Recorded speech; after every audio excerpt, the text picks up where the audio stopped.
nakakatuwa. Dahil alam ko na may Diyos ako. Na hindi ako papabayaan. Kahit mahal ang diesel. Kahit ito na ang gasolina. At kami ng asawa ko ay kinakabahan na baka tumili kami sa may siling habang paaho. Ngunit ang Diyos, hindi nagpapabayaan yan. Kaya ka nandito. Kaya ka nakaupo dyan. Kaya humihinga ka pa. Kaya malakas ka pa. That is the blessing from God. That is a gift from God.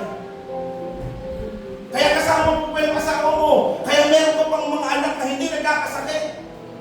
Kaya meron ka pang trabaho na pinagkakitaan.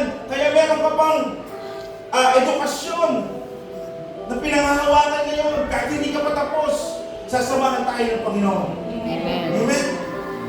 The blessing of Christ's resurrection. Yan po ang ating mensahe ngayon. Tayo nga kung lahat ay sakit na yung mukha at manalangin.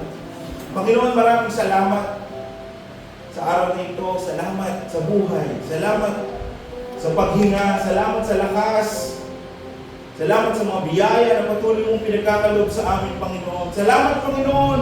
At ang iyong mga anak ay naririto, excited na marinig ang iyong mensahe, excited na mapupurihan ka, excited na katagpuin ka, Panginoon. Nakikita mo ang kanilang puso. Nakikita mo ang kanilang mga panalangin sa iyo, ang kanilang mga daing, ang kanilang mga hinihiling sa iyo, Panginoon. Lord, you are a good God. You are our good Lord. Ikaw ang Diyos na nagpapagaling. Ikaw ang Diyos na nagbibigay ng mga pangangailangan namin, Panginoon.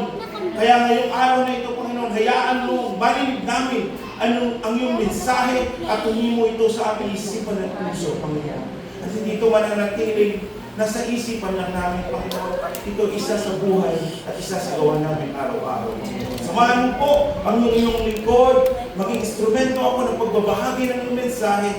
Mataas ka at mababa ako ngayong araw na ito. Ito po ang aming dalangin sa pangalan ni Jesus. Amen.